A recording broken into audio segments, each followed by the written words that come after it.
Hello बच्चों, मैं स्मिता बिजलवान स्वागत करती हूँ आपका आईसीटी वर्चुअल क्लासरूम में। आशा करती हूँ आप सभी स्वस्थ होंगे और अच्छे से अपनी पढ़ाई कर रहे होंगे। बच्चों, आज हम पढ़ने जा रहे हैं क्लास 11 की केमिस्ट्री। क्लास 11 केमिस्ट्री में हमारा चैप्टर चल रहा था classification of elements and periodicity in properties of elements. अब यहाँ पर क्लासिफिकेशन तो हम पढ़ चुके थे, काफी सारे टॉपिक्स हमने यहाँ पर कवर कर लिए थे। फिर हम पीरियोडिक ट्रेंड्स की बात कर रहे थे। पीरियोडिक ट्रेंड्स में भी लगभग 2-3 ट्रेंड्स के बारे में हम अच्छे से पढ़ चुके हैं। क्या ऑर्डर होता है पीरियड में और ग्रुप में, ठीक है, ये हम अच्छे से पढ़ चुके हैं। क्या फैक्टर्स इसको अफेक्ट करते हैं इन पीरियोडिक ट्रेंड्स के बारे में, वो भी हम पढ़ चुके हैं। चलिए बच्चों, तो एक बार देख लीजिए कि कौन कौन से टॉपिक हम कवर कर चुके हैं, कौन कौन से टॉपिक हम अच्छे से पढ़ चुके हैं अपने प्रीवियस लेक्चर्स में, और उसके बाद जो है हम आज का जो टॉपिक है उसको कंटिन्यू करेंगे। तो पहला पीरियोडिक ट्रेंड था न्यूक्लियर चार्ज, या जेड इफेक्टिव हम जिसको बोलते हैं, या इफेक्टिव न्यूक्लियर चार्ज जिसे कहा जाता है, जहां पर जिसे कि हम कह सकते हैं कि actual attraction power of nucleus. तो ये हमने पढ़ लिया था। फिर हमने एटॉमिक रेडियस के बारे में पढ़ा, साइज के बारे में पढ़ा, ठीक। फिर बच्चों हमने पढ़ा था आयनाइजेशन एनर्जी के बारे में, जिसको आयनाइजेशन पोटेंशियल भी कहा जाता है। इसके हमने कुछ क्वेश्चंस भी किए थे, ऑर्डर लगाया था कि कैसे जो है एलिमेंट्स का क्या क्या ऑर्डर हुए ग्रुप में और पीरियड में। फिर बात की थी बच्चों हमने इलेक्ट्रॉन एफिनिटी की। अब इलेक्ट्रॉन एफिनिटी को भी हम अपने डिस्कस कर रहे थे प्रीवियस लेक्चर में, जहां पर हमने स्विच ऑर्डर के बारे में बात की थी। यहाँ पर जो एक्सेप्शनल केसेस थे उनके बारे में बात की थी कि क्या क्या एक्सेप्शनल केसेस हैं, ठीक, कौन कौन से फैक्टर्स हैं जो इसको अफेक्ट करते हैं, ये भी हमने पढ़ लिया था। साथ ही हम कुछ इंपॉर्टेंट पॉइंट्स यहाँ पर पढ़ रहे थे, जैसे कि लास्ट पॉइंट हमने पढ़ा था कि जो सेकंड पीरियड के जो एलिमेंट है उनकी इलेक्ट्रॉन एफिनिटी कम होती है थर्ड पीरियड वालों से, ठीक है। जबकि ऐसा होना तो नहीं चाहिए, सेकंड पीरियड वालों की ज्यादा होनी चाहिए। अगर हम एक जनरल ऑर्डर देखते हैं तो जनरल ऑर्डर में तो यही था, है ना, कि हम ग्रुप में जब टॉप टू बॉटम जाते हैं तो इलेक्ट्रॉन एफिनिटी क्या होती है, डिक्रीज होती है। यानी कि जो सबसे ऊपर होगा उसकी इलेक्ट्रॉन एफिनिटी क्या होगी, सबसे ज्यादा होगी, और जो सबसे नीचे होगा उसकी इलेक्ट्रॉन एफिनिटी सबसे ज्यादा कम होगी, ठीक। अब इलेक्ट्रॉन एफिनिटी था क्या, इलेक्ट्रॉन एफिनिटी यानी कि किसी आइसोलेटेड गैसियस एनायन में, या एटम हम कह सकते हैं, एटम में इलेक्ट्रॉन को एक्सेप्ट करवाना, है ना। इलेक्ट्रॉन जब वो एक्सेप्ट करता है तो एनर्जी जो रिलीज होती है, ठीक। तो इलेक्ट्रॉन एफिनिटी कुछ इस तरीके से हमने क्या किया था, डिफाइन किया था। फिर हमने पढ़ा था ये पॉजिटिव हो सकती है, नेगेटिव हो सकती है। अब पॉजिटिव किन केसेस में होती है और नेगेटिव किन केसेस में होती है, देखो, जब कोई नॉन नोबल गैसेस एटम है तब तो ये हमेशा क्या होगी, नेगेटिव होगी। हो सकता है कुछ एक्सेप्शनल केसेस में ये पॉजिटिव भी आ जाए, ठीक। क्योंकि जो नॉन नोबल गैसेस हैं वो जो भी नॉन नोबल गैसेस हैं उनकी जो इलेक्ट्रॉनिक कॉन्फ़िगरेशन है वो स्टेबल तो है नहीं, उनको इलेक्ट्रॉन क्या होती है, कमी होती है। किसी में इलेक्ट्रॉन की क्या होती है, ऑक्टेट कंप्लीट नहीं होता, तो उसमें हम इलेक्ट्रॉन डालते हैं, वो इलेक्ट्रॉन इजीली एक्सेप्ट कर लेते हैं, ठीक। लेकिन जैसे कि नोबल गैसेस या नाइट्रोजन, ये जिनकी स्टेबल कॉन्फ़िगरेशन है, अगर हम उनकी बात करें तो उनके पास तो जगह है नहीं, क्योंकि उनकी कॉन्फ़िगरेशन तो पहले से क्या स्टेबल है। तो उनमें इलेक्ट्रॉन ऐड करवाना क्या हो जाता है, बहुत ज्यादा मुश्किल हो जाता है। फिर जब हम इलेक्ट्रॉन उसमें ऐड करवाते हैं तो हमें एनर्जी देनी पड़ती है, इस वजह से वो क्या आ जाती है, पूरा टर्म पॉजिटिव आता है, ठीक। चलो, तो ये तो हमने डिस्कस कर लिया था, थोड़ा हमने अभी भी देख लिया है, ठीक। तो ऐसा क्यों होता है, ऐसा होता है बच्चों इलेक्ट्रॉन इलेक्ट्रॉन के रिपल्शन की वजह से, या इंटर इलेक्ट्रॉनिक रिपल्शन भी जिसे हम कहते हैं। क्योंकि इसके जो ऑर्बिटल हैं वो क्या होते हैं, बहुत ज्यादा छोटे होते हैं इसके ऑर्बिटल के मुकाबले, ठीक। लेकिन वो तो अच्छी बात है छोटा होना, ऑर्बिटल छोटे होंगे तो उस वजह से क्या होगा, वो इलेक्ट्रॉन को क्या करेगा, अपने न्यूक्लियस के उतने ही करीब होगा। न्यूक्लियस के जितने ज्यादा वो पास होगा उतने ज्यादा वो इलेक्ट्रॉन को एक्सेप्ट अट्रैक्ट करेगा अपनी तरफ। लेकिन यहाँ पर इसका साइज कुछ ज्यादा ही छोटा होता है, जिस वजह से अंदर तो पहले से इलेक्ट्रॉन है ही, बाहर से अगर हम इलेक्ट्रॉन डालेंगे तो इलेक्ट्रॉन इलेक्ट्रॉन के बीच में क्या होता है, रिपल्शन होता है, ठीक। तो यहाँ पर इसकी जो इलेक्ट्रॉन एफिनिटी है वो क्या हो जाती है, कम हो जाती है, और इसकी इलेक्ट्रॉन एफिनिटी ज्यादा होती है बच्चों, ठीक। चलो, तो ये था इलेक्ट्रॉन एफिनिटी का ऑर्डर। चलिए, तो ये कुछ इलेक्ट्रॉन एफिनिटी का ट्रेंड होता है। देखो, इधर की तरफ इलेक्ट्रॉन एफिनिटी क्या हो रही है, इंक्रीज, इधर की तरफ ऊपर की तरफ भी इंक्रीज, जो कि हमने पढ़ लिया था, है ना। अगर हम ऊपर से नीचे की तरफ आते हैं तो साइज इंक्रीज होता है, ठीक है, सिंपल सी बात है। देखो बच्चों, अगर हम ऊपर से नीचे की तरफ आते हैं नोबल गैसेस को, चलो सब सारे आप देख सकते हो, नीचे की तरफ आते हैं तो साइज जो है वो इंक्रीज होता है, क्या होता है, साइज इंक्रीज होता है। इस वजह से जो इलेक्ट्रॉन एफिनिटी है वो क्या होती है, डिक्रीज होती है। क्या होती है, इलेक्ट्रॉन एफिनिटी डिक्रीज होती है। वैसे ही जब हम लेफ्ट से राइट की तरफ आते हैं तो इलेक्ट्रॉन एफिनिटी क्या होती है, इंक्रीज होती है। क्यों इंक्रीज होती है, क्योंकि बच्चों न्यूक्लियर चार्ज भी क्या होता है, या जिसको हम कहते हैं जेड इफेक्टिव, ठीक है, actual attraction power of nucleus, तो वो भी इंक्रीज होता है, जिस वजह से यहाँ पर इलेक्ट्रॉन एफिनिटी भी इंक्रीज होती है। ठीक है, तो दो तीन चीजें हमने यहाँ पर देख ली हैं बच्चों। अब आगे बढ़ते हैं, दो क्वेश्चन है यहाँ पर, चलो इन क्वेश्चन को देखते हैं। Electron affinity of halogen is high, तो जो भी हमारे हैलोजन है, अब हैलोजन है कौन कौन से, ये आपको पता होना चाहिए बच्चों। तो अभी तक हम पीरियोडिक टेबल के इतने आगे बढ़ चुके, तो हमें पता है हैलोजन कौन से होते हैं, फ्लोरीन, क्लोरीन, ब्रोमीन, आयोडीन, ये सारे हमारे क्या होते हैं, हैलोजन होते हैं। ठीक है, तो electron affinity of halogen is high, इनकी जो हैलोजन है इनकी इलेक्ट्रॉन एफिनिटी हाई क्यों होती है, क्योंकि बच्चों इनके पास होती है एक जगह, ठीक है, जहां पर ये एक इलेक्ट्रॉन को एक्सेप्ट कर सकते हैं। जैसे फ्लोरीन को देखो, एटॉमिक नंबर क्या है, 9 है। ठीक है, क्लोरीन को देखो एटॉमिक नंबर क्या है, 17 है। वैसे ब्रोमीन देखो, आयोडीन देखो, 9 है। स्टेबल होने के लिए कितने इलेक्ट्रॉन और चाहिए, एक और इलेक्ट्रॉन चाहिए, 10 हो जाएगा, है ना, तो क्या हो जाएंगे, स्टेबल हो जाएंगे। वैसे यहाँ पे 17 है, एक और इलेक्ट्रॉन आ जाएगा, 18 हो जाएंगे, स्टेबल हो जाएगा। ठीक, 10 यानी कि देखो इलेक्ट्रॉनिक कॉन्फ़िगरेशन जब हम लिखते हैं, देखो 1,2,7 एलिमेंट इलेक्ट्रॉन्स हैं इसमें।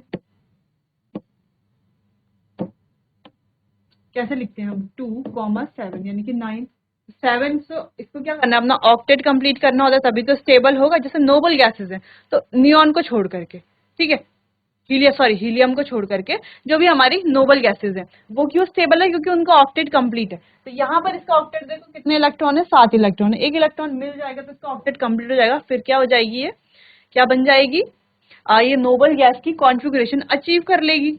ठीक, और हर एलिमेंट यही तो चाहता है, स्टेबल होना चाहता है, नोबल गैस जैसी कॉन्फ़िगरेशन अचीव करना चाहता है। वैसे ही इसको भी हम ऐसे लिखेंगे, इस तरीके से लिखेंगे। यहाँ पर भी 7 है और एक और चाहिए इलेक्ट्रॉन इसकी ऑक्टेट कंप्लीट करने के लिए। ठीक, चलो तो यहाँ पर देखते हैं, halogen have a greater electron affinity because of their atomic structure. तो पहली चीज उनकी एटॉमिक क्यों है ज्यादा, उनके एटॉमिक स्ट्रक्चर की वजह से उनकी इलेक्ट्रॉन एफिनिटी ज्यादा है। क्यों, first they have monovalent electron than others in the respective period. अब अदर के मुकाबले इनके क्या है, मोनोवैलेंट इलेक्ट्रॉन, यानी कि एक इलेक्ट्रॉन चाहिए इनको अपना ऑक्टेट कंप्लीट करने के लिए। ठीक है, thus it is easier for the halogen to gain electron to fulfil a stable octet and, इसीलिए इजी है हैलोजन के लिए एक इलेक्ट्रॉन लेना और अपने ऑक्टेट को कंप्लीट करना। ठीक है, ऑक्टेट को स्टेबल करना। The valence electron shell is closer to the nucleus. जो वैलेंस इलेक्ट्रॉन शेल है वो न्यूक्लियस के क्या है, क्लोजर है। Thus it is harder to remove an electron and is easier to attract electron from other element. इसीलिए यहाँ पर मुश्किल हो जाता है किसी दूसरे, मतलब मुश्किल हो जाता है कि इलेक्ट्रॉन को रिमूव करना, और इजी है इलेक्ट्रॉन को अट्रैक्ट करना। इसीलिए हैलोजन की क्या होती है, हाई इलेक्ट्रॉन एफिनिटी होती है। और ये एक इंपॉर्टेंट क्वेश्चन है बच्चों। ठीक है, एग्जाम पॉइंट ऑफ व्यू से भी इस तरह का क्वेश्चन ज्यादातर पूछा जाता है कि सर हैलोजन की इलेक्ट्रॉन एफिनिटी ज्यादा क्यों होती है। ठीक है, तो यहाँ पर दो पॉइंट डिस्कस किए हुए हैं। पहला पॉइंट क्या है, देखो यहाँ पर लिखा हुआ है, first they have monovalent electron than others in the respective periods, thus it is easier for the halogen to gain electron to fulfill a stable octet। ठीक है, यानी कि मोनोवैलेंट इलेक्ट्रॉन होता है इनके पास। ठीक, इस वजह से इनके लिए क्या है, इजी हो जाएगा इलेक्ट्रॉन को एक्सेप्ट करना और ऑक्टेट को अपने कंप्लीट करके स्टेबल हो जाना। ठीक, दूसरा the valence electron is closer to the nucleus. अब जो ये वैलेंस इलेक्ट्रॉन है ये न्यूक्लियस के क्या है, क्लोज है। Thus it is harder to remove an electron and is easier to attract. इसीलिए यहाँ पर इलेक्ट्रॉन को रिमूव करना तो क्या है, मुश्किल है, लेकिन इलेक्ट्रॉन को अट्रैक्ट करना क्या है, इजी है। ठीक, इसीलिए इनकी इलेक्ट्रॉन एफिनिटी ज्यादा हो जाती है। चलो, तो पहला क्वेश्चन ये आपको नोट कर लेना है और नोट कर लीजिए बच्चों। चलिए, तो अगर हम यहाँ पर कहें कि जो हैलोजेंस हैं उनकी इलेक्ट्रॉन एफिनिटी का ऑर्डर हमें लिखना है, ठीक है, क्या है, फ्लोरीन, क्लोरीन, ब्रोमीन और आयोडीन। तो इनका लिखना है बच्चों इलेक्ट्रॉन एफिनिटी का ऑर्डर, और साथ ही लिखना है आयनाइजेशन एनर्जी या आयनाइजेशन पोटेंशियल का ऑर्डर। तो क्या ऑर्डर होगा, जैसा कि देखो सेकंड लाइन क्या लिखी हुई है कि यहां पर क्या होता है, अब जो इनका वैलेंस इलेक्ट्रॉन शेल है वो क्लोज होता है, इस वजह से यहां पर देखो आयनाइजेशन एनर्जी क्या होती है, आयनाइजेशन एनर्जी बहुत क्या होती है, देखो आयनाइजेशन एनर्जी का ऑर्डर तो ये होगा, क्योंकि इन सब में से सबसे ज्यादा आयनाइजेशन एनर्जी किसकी होगी, इसकी, क्योंकि बच्चों ये न्यूक्लियस के सबसे ज्यादा पास है, तो ये इलेक्ट्रॉन को ज्यादा टाइटली होल्ड करके रखता होगा, है ना, ज्यादा अट्रैक्ट करके रखता होगा। अब इलेक्ट्रॉन को ज्यादा अट्रैक्ट करके रखता होगा तो इलेक्ट्रॉन को यहाँ से रिमूव करने में ज्यादा एनर्जी लगती है ना, ज्यादा एनर्जी लगेगी इलेक्ट्रॉन को रिमूव करने की, इसीलिए इसका आयनाइजेशन पोटेंशियल सबसे ज्यादा, या आयनाइजेशन एनर्जी सबसे ज्यादा है, फिर इसकी सबसे कम इसकी, क्योंकि ये साइज में बड़ा है। ठीक, अब इसके जो आउटर शेल है वहां से इलेक्ट्रॉन निकालना इजी है फ्लोरीन के कंपैरिजन में, क्यों, क्योंकि देखो ये साइज में बड़ा है, इसीलिए इसका जो न्यूक्लियस है और जो शेल है उसके बीच में डिस्टेंस भी क्या होगा, ज्यादा होगा, साइज बड़ा होने की वजह से न्यूक्लियस और शेल के बीच का जो डिस्टेंस है वो भी ज्यादा होगा। ठीक, अब डिस्टेंस ज्यादा होने की वजह से वो उसका अट्रैक्शन पावर उतना नहीं होगा जितना फ्लोरीन का होगा। अब जब उतना अट्रैक्शन पावर होगा ही नहीं तो उतना ज्यादा आयनाइजेशन एनर्जी भी चाहिए नहीं होगी इलेक्ट्रॉन को रिमूव कराने के लिए। ठीक है, इसीलिए ये तो था आयनाइजेशन पोटेंशियल का ऑर्डर। लेकिन अगर हम इलेक्ट्रॉन एफिनिटी की बात करें तो इलेक्ट्रॉन एफिनिटी में हमने क्या पढ़ा बच्चों कि इलेक्ट्रॉन एफिनिटी जब हम ग्रुप में नीचे की तरफ जाते हैं तो साइज बढ़ता है, साइज बढ़ता है तो इलेक्ट्रॉन एफिनिटी क्या होती है, कम होती है। ठीक है, इलेक्ट्रॉन एफिनिटी क्या होती है, डिक्रीज होती है। तो अगर हम बात करें सबसे ज्यादा इलेक्ट्रॉन एफिनिटी किसकी होगी, तो ऑर्डर तो कुछ इस तरीके से आना चाहिए था कि इलेक्ट्रॉन एफिनिटी का ऑर्डर ये होगा, लेकिन ये हो जाता है रॉन्ग, और यहां पर हो जाती है एक छोटा सा चेंज। अब वो चेंज क्या है, वो चेंज है फ्लोरीन से पहले आ जाता है क्लोरीन, फिर फ्लोरीन, फिर ब्रोमीन और फिर आयोडीन। अब ये क्यों होता है ऐसा, इसको हम डिस्कस बच्चों कर चुके हैं। ठीक है, अब ये ऐसा क्यों होता है इसको हमने डिस्कस कर लिया है अपने प्रीवियस लेक्चर में, क्यों, साइज की वजह से। ठीक है, फ्लोरीन और क्लोरीन का जो साइज है, इसके जो ऑर्बिटल्स है ना, अगर हम क्लोरीन की बात करें और फ्लोरीन की, तो इसके ऑर्बिटल्स लगभग ऐसे कुछ होंगे और इसके, जिस वजह से इसमें पहले से तो इलेक्ट्रॉन होंगे ही, इसमें पहले से इलेक्ट्रॉन है। ठीक, अब और इलेक्ट्रॉन इसमें ऐड होना करेंगे हम, या ये एक्सेप्ट करेगा, कैसे एक्सेप्ट करेगा और इलेक्ट्रॉन, जब इसमें क्या है, इसका साइज बहुत ज्यादा छोटा है, जिस वजह से यहाँ पर इलेक्ट्रॉन इलेक्ट्रॉन रिपल्शन होता है। ठीक है, तो इसके लिए क्या हो जाता है, मुश्किल हो जाता है, इसीलिए क्लोरीन की इलेक्ट्रॉन एफिनिटी इससे ज्यादा होती है। ठीक है, इलेक्ट्रॉन एफिनिटी यानी कि इलेक्ट्रॉन को एक्सेप्ट करने की टेंडेंसी, वैसे ही आयनाइजेशन एनर्जी यानी कि इलेक्ट्रॉन को रिमूव करने की जो टेंडेंसी होती है। ठीक, चलो, तो दोनों ऑर्डर हमने पढ़ लिए, इलेक्ट्रॉन एफिनिटी के और आयनाइजेशन एनर्जी के। चलो नेक्स्ट क्वेश्चन करते हैं। नेक्स्ट क्वेश्चन है electron affinity values of B, beryllium और मैग्नीशियम आर ऑलमोस्ट जीरो, यानी कि बी और एमजी की जो इलेक्ट्रॉनिक क्या है, एफिनिटी का ऑर्डर है या वैल्यूज है, वो क्या है, ऑलमोस्ट जीरो है। तो ऐसा क्यों बच्चों, अब हम जानते हैं ये कौन से वाले एलिमेंट है। चलो, तो EA values of B and MG are almost zero, it is because the outer electronic configuration. किस वजह से बच्चों, इलेक्ट्रॉन एफिनिटी के बारे में हमने क्या, हमें कॉन्फ़िगरेशन से ही पता चल जाता है, due to the outer electronic configuration of BE and MG। देखो B की आउटर इलेक्ट्रॉनिक कॉन्फ़िगरेशन क्या है, चलो यहां पर लिखते हैं। चलो इतना तो आपने नोट कर लिया होगा, इलेक्ट्रॉन एफिनिटी का ऑर्डर और आयनाइजेशन एंथैल्पी का ऑर्डर। अब हम कह रहे हैं बीई जो है उसकी इलेक्ट्रॉनिक कॉन्फ़िगरेशन जब हम लिखते हैं तो ये होती है 1s2, 2s2, क्योंकि इसका नंबर होता है एटॉमिक नंबर 4। ठीक, वैसे ही mg की बात करें, इसका एटॉमिक नंबर होता है 12, electronic configuration 1s2 2s2 2p6 3s2। ठीक है, कुछ इस तरीके से इसकी इलेक्ट्रॉनिक कॉन्फ़िगरेशन होती है, या हम इसको सिंपल ऐसा लिख सकते हैं। ये भी मैंने आपको सिखाया था किस तरीके से हमें इलेक्ट्रॉनिक कॉन्फ़िगरेशन लिखनी है। ठीक है, तो हम ऐसे भी इलेक्ट्रॉनिक कॉन्फ़िगरेशन लिख सकते हैं, या हम सिंपल ऐसे भी लिख सकते हैं, लेकिन इसमें आपको याद करना पड़ेगा और टाइम लगेगा। और मैंने इसको याद करने की ट्रिक भी हमने पढ़ी हुई है।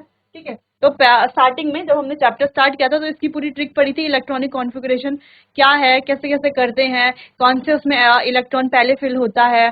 ठीक, ये हमने पढ़ लिया था। और इस तरीके से कैसे इलेक्ट्रॉनिक कॉन्फ़िगरेशन इजी इसको बनाया जाता है, बस नोबल गैसेस के कॉन्फ़िगरेशन या नोबल गैसेस के जो एटॉमिक नंबर्स हैं उनको हमें याद करना है, और बस इजीली हम क्या कर लेंगे, सारा इलेक्ट्रॉनिक कॉन्फ़िगरेशन लिख लेंगे। चलिए, तो अभी विषय और इलेक्ट्रॉनिक कॉन्फ़िगरेशन नहीं है, हमें यहाँ पर क्वेश्चन का आंसर बताना है कि इलेक्ट्रॉन एफिनिटी की जो वैल्यू है बेरिलियम और मैग्नीशियम की, वो क्यों 0 है।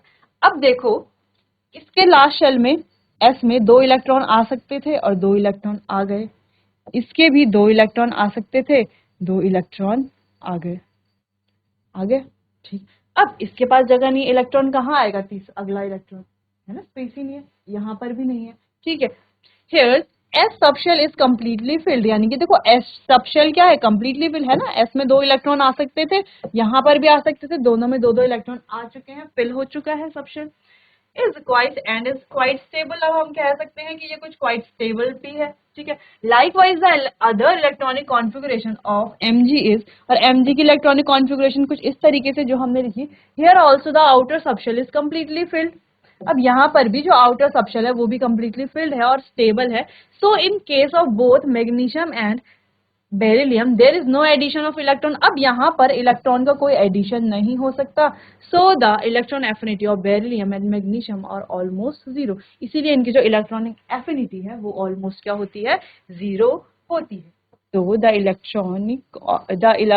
Electron affinity of beryllium and magnesium are almost 0, 0 होती है। क्यों होती है, समझ में आ गया ना। देखो, इसके एस में भी क्या, सब शेल में 2 इलेक्ट्रॉन भर सकते थे, भरे हुए हैं, यहाँ पर भी 2 इलेक्ट्रॉन आते हैं, एस में भरे हुए हैं पहले से। अब अगला अगर हम कहें कि इलेक्ट्रॉन आए तो वो आएगा कहाँ पर, नहीं आ सकता ना यहाँ पर। ठीक, इसीलिए इनकी जो इलेक्ट्रॉन एफिनिटी होती है वो क्या होती है, ऑलमोस्ट लगभग 0 होती है। ठीक है बच्चों, चलिए, तो इतना आप नोट कर लीजिए सेकंड क्वेश्चन को।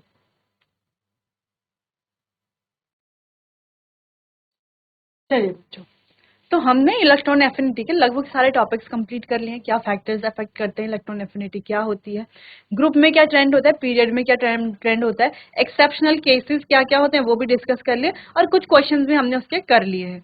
ठीक, चलिए, तो अब आगे बढ़ते हैं। अगला पीरियडिक ट्रेंड है हमारा इलेक्ट्रोनेगेटिविटी। अब इलेक्ट्रोनेगेटिविटी क्या होती है बच्चों, इट इज द टेंडेंसी, और ये सबसे इंपॉर्टेंट है क्योंकि ये आपके यहाँ पर भी काम आएगी, ऑर्गेनिक में भी आप इसको देखेंगे, वहां पर भी आपके ये काम आने वाली है। ठीक, चलिए, तो it is the tendency of an atom in a molecule to attract share pair of electron. तो किसी एटम की टेंडेंसी एक मॉलिक्यूल में to attract the share pair of electron. ठीक है, यानी कि शेयर्ड पेयर ऑफ इलेक्ट्रॉन को अट्रैक्ट करने की टेंडेंसी क्या कहलाती है, इलेक्ट्रोनेगेटिविटी कहलाती है बच्चों। अब ये जो एटम होता है वो होता कैसा है, कोवैलेंटली बॉन्डेड। कैसा होता है, कोवैलेंटली बॉन्डेड। तो हम कह सकते हैं कोई कोवैलेंटली बॉन्डेड एटम किसी मॉलिक्यूल में अट्रैक्ट करता है शेयर्ड पेयर ऑफ इलेक्ट्रॉन को, और इसे जो है बच्चों, इससे हम क्या करते हैं, डिनोट करते हैं। अब इसकी यूनिट क्या है, यूनिट लिखने से पहले, यूनिट कुछ भी नहीं है। ठीक है, चलो, तो उससे पहले हम एक चीज यहाँ पर देख लेते हैं कि इसका जो साइन है इसको काई से डिनोट किया जाता है। किससे डिनोट किया जाता है, काई से डिनोट किया जाता है। तो अगर इनके बीच में क्या है, एक क्या है, कोवेलेंट बॉन्ड है। अब कोवेलेंट बॉन्ड कैसे बनता है बच्चों, ये तो सबको पता है, क्लास 10th में हमने पढ़ा है कि जो कोवेलेंट बॉन्ड है वो कैसे बनता है, शेयरिंग से बनता है।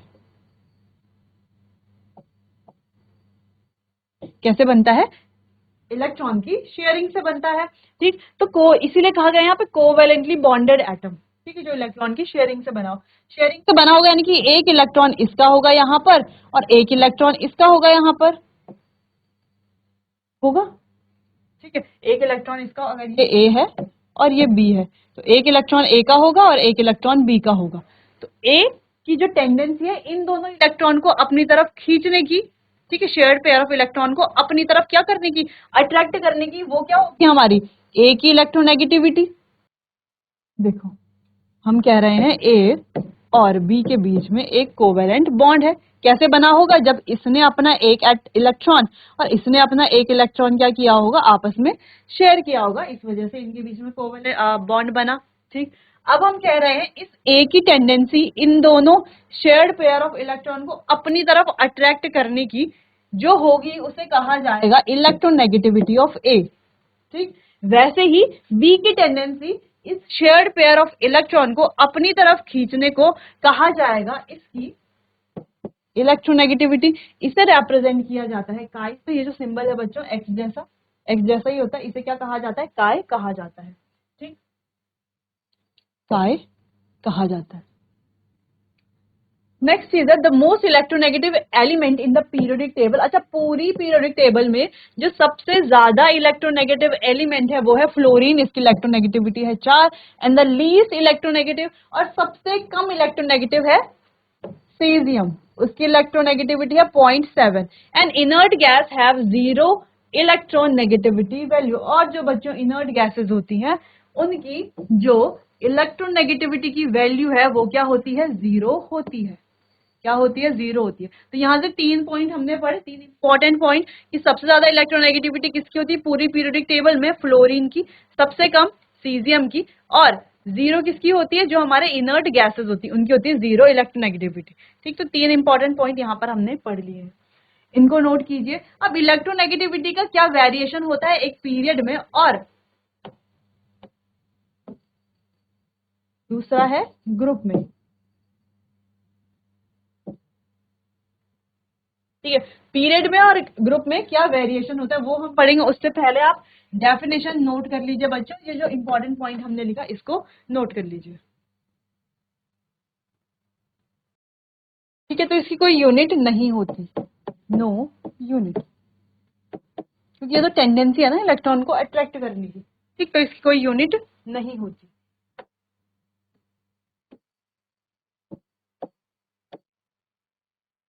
चलिए बच्चों, बाकी वेरिएशंस को हम पढ़ेंगे अपने आने वाले अगले सेशन में। तब तक के लिए आप पढ़ते रहिए, कहीं पर समझ नहीं आता तो आप मुझसे पूछ सकते हैं। चलिए बच्चों, तो मिलते हैं अपने आने वाले अगले सेशन में, तब तक के लिए आपका बहुत बहुत धन्यवाद।